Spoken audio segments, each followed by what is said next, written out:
How about Brian Flores' lawsuit? Did you read what happened with that yesterday? It interested me because I told you when Brian Flores, quick reminder, Brian Flores is the erstwhile head coach of the Miami Dolphins who filed a racial discrimination suit against the entire NFL and certain teams, and then had a pretty big sort of public coming out party where he talked about the lawsuit. He went on all the morning shows. And he's trying to get a class action certified. He's trying to get a class certified of all of these coaches who have been wronged, who have been subject to sham interviews where everyone says they exist. Everyone knows in the NFL they exist, but now the quiet part is being said out loud. Yesterday, we got news that Brian Flores had amended his complaint and had added 2 plaintiffs.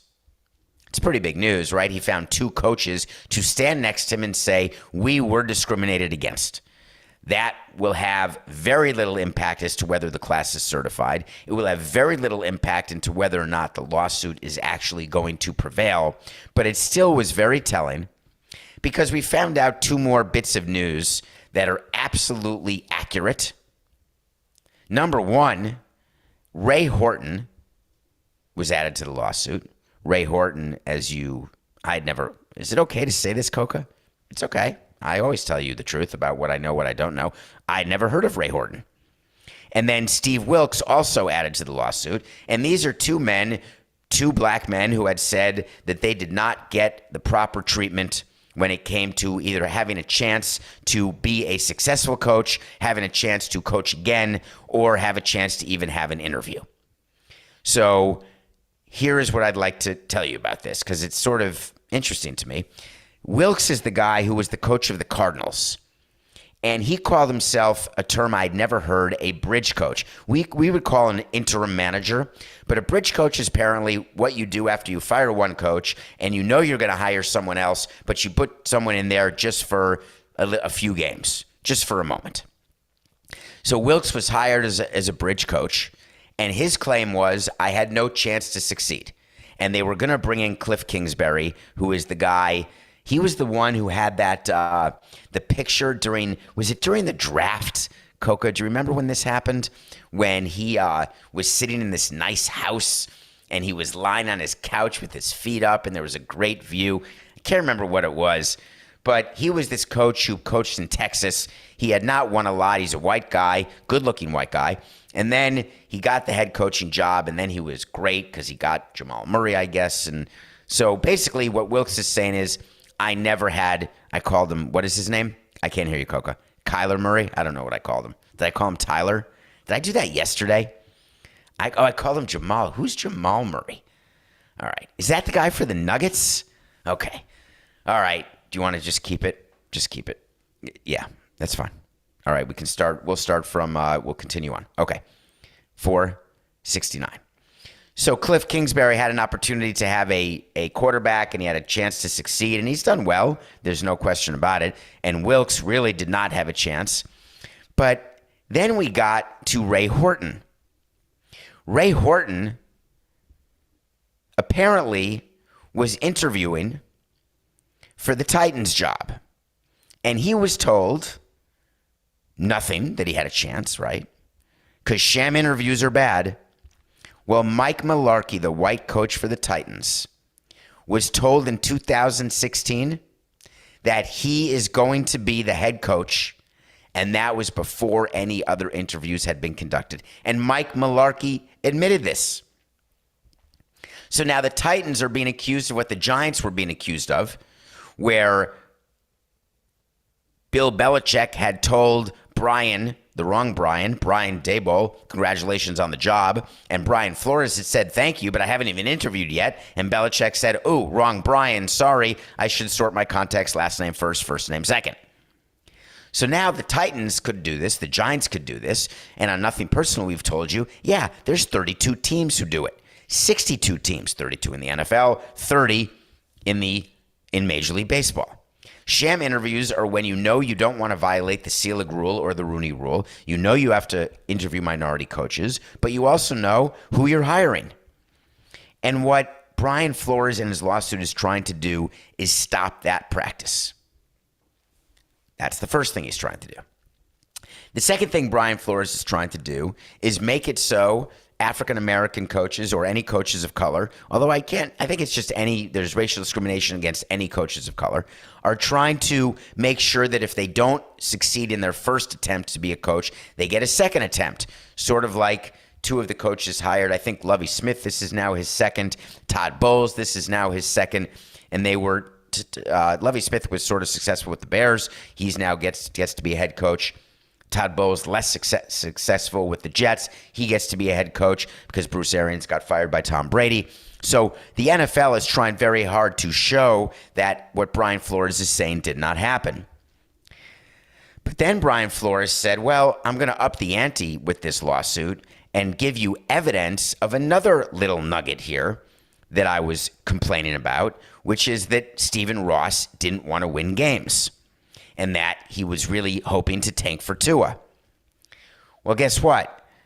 Brian Flores has some sort of, we're not sure, we have some sort of letter that Brian Flores himself wrote and distributed to staff where he was saying that he was being put in a very bad position by team ownership and upper management. So basically impugning the owner's desire to win and saying the upper management was carrying the owner's water and putting me as the head coach in an uncomfortable position. So if you are a jury and you see a memo written to the file, distributed to anyone you want, does that make it true? Is not the smoking gun a memo from the upper management to the coach saying, by the way, I want you to punt on every 4th and 1. I want to make sure you give playing time to Ryan Fitzpatrick instead of somebody else, or to somebody else instead of somebody else, whatever the case may be, it doesn't matter. But when you're trying to show the frame of mind of somebody and you're trying to prove that through actual written documents, is it dispositive when the document comes from the person who's alleging the wrongdoing to begin with? Is it not possible that Brian Flores was trying to paint a picture to show a pattern because he had in his mind the possibility that in case things went wrong, he wanted to have a trail? Now, before everybody gets upset and thinks that I am being not nice to Brian Flores or that I'm being discriminatory or I'm being pro-owner, I'm talking to you as a lawyer. These are things that lawyers think about. And it is not impossible. As a matter of fact, it is pretty common that this type of papering happens. Here's how I know. I've done it. I can admit it now because it doesn't matter. Statute of limitations. I didn't break any laws. I can promise you that. Here's what papering of a file is. When you are the president of a company and you're working with your HR department, a little detour here, Coca, a little lesson for a random Friday, and you have an employee who you want to fire and you want to pay as little severance as possible, if not no severance, you are going to do a letter from the team president or the head of a department to the HR department to be put in the file. Yes, every employee has a file, electronic or paper, which talks about here's what this person is doing wrong with the job. Here's what we said to this person, and here's what the result has been. Now, every time do you speak to that employee about what they were supposed to do? About how they could do it better? Do you help them do it better? Do you wait till end of year employee evaluations when you say, hey, you did the following 10 things, you're fired? You did the following 11 things, you've got 3 months to cure 4 of them. If you don't, you're fired. The papering of a file done from top to bottom is something that you are told to do by your labor lawyers, by your ERISA lawyers, that is, by your employment lawyers. But the paper filing that goes up, far, far less common, which brings me to one of the things that all companies are trying to change. In this era right now, where there is workplace harassment, workplace misconduct, bad things are going on, you're trying to make it comfortable for employees to go to somebody, whether it's someone in the HR department, whether it's someone who's independent. You are simply trying to create an atmosphere where if you feel wronged, you are able to disclose it, discuss it, and then it can be hopefully properly addressed. But with so many of these hockey and football teams, not properly addressed. But that's as it relates to harassment or discrimination. When you've got something that needs to get to the attention of your boss that is about something as core as potentially throwing games, a memo, you would think, is going to be sufficient. So I get why Brian Flores said to himself, hey, I'm not happy about this. I'm sending this memo, but you sure as hell better have proof. Because that is a trigger, shall we say, that the team is not going to take lightly.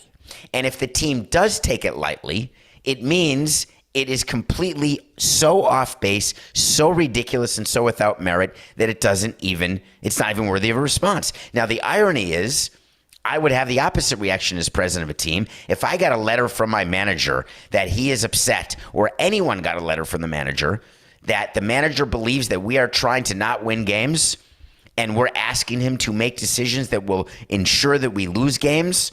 I'm addressing that right now. And I'm explaining to him, no, we're purposefully not winning games. We're not throwing games. We're just giving you crappy players.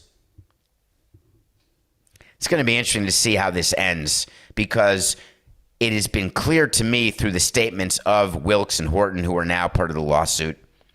They are joining the lawsuit, they said, to try to draw more attention, bring more attention to the racial discrimination, and work to find a solution. Those are very noble pursuits. Worthy. Way past due. Here's what they're not. Causes of action.